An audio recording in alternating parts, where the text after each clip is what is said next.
মানুষ তারা আসবে থানাতে এবং কী কারণে আসছে সেটা সঠিক জানতে পারি আমরা, তার জন্য আমরা থানার সামনে অবস্থান নিই।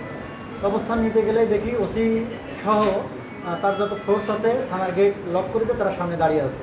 হঠাৎ ওসি ফোন দিচ্ছে, দেখলাম ফোন দেওয়ার পরে কয়েকজন লোক ডাকলো, জালাল, শাহিন লস্কর, নিয়ামতপুরের কয়েকজন, হাসান, আরও কয়েকজন, তারা আসলো। আসার পরে ওসি সাহেব থানার গেটের সামনেই তাদের সাথে কথা বলছে। এবার আমি থানার অপোজিটে ছিলাম, গেটের রাস্তার এবারে আমি নেমে গেলাম। আমরা কয়েকজন সংবাদকর্মী নেমে যাওয়ার সাথে সাথে ওসি সাহেব তাদেরকে নিয়ে পাশে চলে গেল। পাশে চলে যাওয়ার পরে তাদেরকে কি বুঝালো জানি না, ওসি সাহেব দেওয়ার পরে ওই মহিলারা আসলো। মহিলা আসার পরে গাড়ি থেকে নামতে যাচ্ছে, তখন ওই দালাল সহ যারা কয়েকজন আছে তারা এসে ওই মহিলাদের পরে ক্ষিপ্ত হলো। ক্ষিপ্ত হওয়ার পরে আমাদের কয়েকজন সংবাদকর্মী ভিডিও করছিল, ভিডিও করে তাদের পরে চড়াও হয়। চড়াও হওয়ার পরে যখন আমরা দাঁড়িয়ে থাকি, আমরা বলি যে আপনারা কেন ভিডিও করতে দিবেন না, চড়াও হচ্ছেন কেন? তখন ওসি সাহেব আমাদের সামনে বিভিন্ন জায়গায় রয়েছে এবং দালাল সে খুব অকথ্য ভাষায় গালিগালাজ করলো। কারণ এই কথা বলার সাথে সাথে সে আমার মুখে ঘুষি মারলো, চড় মারলো, এই যে এই দেখেন চোখের দিকে, এই দিকে সে করে, এবং পরিকল্পিতভাবেই বলা যায় ওসি সাহেব তাদেরকে ডেকে নিয়ে এসে হামলা করালো আমাদের। কারণ আমরা ইতিমধ্যে কয়েকবার ওসির সত্য ডকুমেন্ট নিয়ে নিউজ করেছি, সেটা ওসির বিপক্ষে গেছে। এই কারণে সে আমাদেরকে বিভিন্ন লোকজন ডেকে এনে তার নিজস্ব, তিনি বিভিন্ন সময় সালিশ বিভিন্ন থানার মধ্যে ডেকে নিয়ে এই বাহিনী নিয়ে যায় এবং ভিকটিম এবং আসামি সবাইকে নিয়ে যায় ওখানে সালিশ করে এবং করে তিনি আর এইসব খবর আমরা জেনে গিয়েছি এবং সেটার সংবাদ প্রকাশের জন্য আরও সামনে আমরা এগোচ্ছি। এই জন্য সে তাদেরকে ডেকে নিয়ে এসে মারলে এবং ওসি সাহেব নিজে, এবং থানার ভিতরে এই আসামিদের গাড়ি রেখে দেওয়া হয়েছিল। আপনারা থানার যে সিসি ক্যামেরা আছে, সিসি ক্যামেরাগুলো যদি দেখেন, আমরা যদি মিথ্যা বলে থাকি এই সিসি ক্যামেরার ফুটেজগুলো দেখলে আপনারা জানতে পারবেন আসলে আমরা সংবাদকর্মীরা আজ কোথায়, হ্যাঁ, আমাদের নিরাপত্তা কোথায়?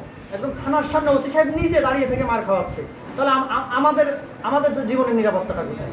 আমরা দুর্দিনে যেভাবে আসি চলে যাচ্ছে, কিন্তু এই ওসি সাহেব যেভাবে নিয়ে যাচ্ছে, যেভাবে, তাই আমি অন্তত আবেদন জানাবো যে সঠিক তদন্ত করে এই হামলাকারী বা পেটো বাহিনী যাদেরকে নিয়ে আসছে ওসি সাহেব নিজে, যাদেরকে পালে টাকা দিয়ে, বিভিন্ন সময় বিভিন্ন মাদক লোকজনের সাথে দেখা যায়, আমাদের কাছে যথেষ্ট আছে, যথেষ্ট প্রমাণ আছে, সেই তদন্ত করে সুষ্ঠু বিচারটা হয়। সংবাদকর্মীদের উপরে হামলা চালানোর পরে ওসির সামনে দিয়ে তারা স্থান ত্যাগ করলো, অথচ ওসি তাদেরকে কিচ্ছু বলে না। এক হচ্ছে থানার সামনে নারীরা মানববন্ধন করবে, সেখানে সংবাদকর্মী গেছে তার পেশাগত দায়িত্ব পালন করতে। এই পেটোয়া বাহিনী কিভাবে ওখানে টের পেলো এবং পেটোয়া বাহিনী কেন ওসির পক্ষে সেখানে হচ্ছে নারীদের উপরে হামলা চালালো, সংবাদকর্মীদের উপরে হামলা চালালো? এখান থেকে প্রমাণিত হয় এই ওসি এই পেটোয়া বাহিনীকে ডেকে এনেছে। এবং আপনি দেখবেন কালীগঞ্জ থানার ওসি জেল্লাল হোসেন এই জালাল সহ চিহ্নিত কিছু অপরাধীর সাথে প্রতিনিয়তই তারা বিভিন্ন হোটেলে খাওয়া দাওয়া, বিভিন্ন জায়গায় উঠা বসা, এই সামাজিক যোগাযোগ মাধ্যমে আপনারা এই ছবিগুলো দেখবেন।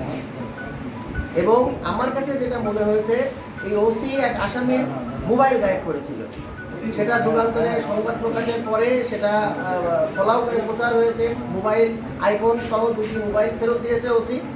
তারই রাগের বশবর্তী হয়ে আমার মনে হয় এই হামলাটা পরিকল্পিতভাবে ওসি সাহেব এই পেটোয়া বাহিনী জালাল সহ কয়েকজনকে ডেকে এনে সংবাদকর্মীদের উপরে হামলাটা চালিয়েছে। আমি এই ঘটনার তীব্র নিন্দা জানাই এবং হামলার সাথে যারা জড়িত তাদের দৃষ্টান্তমূলক শাস্তি দাবি করি।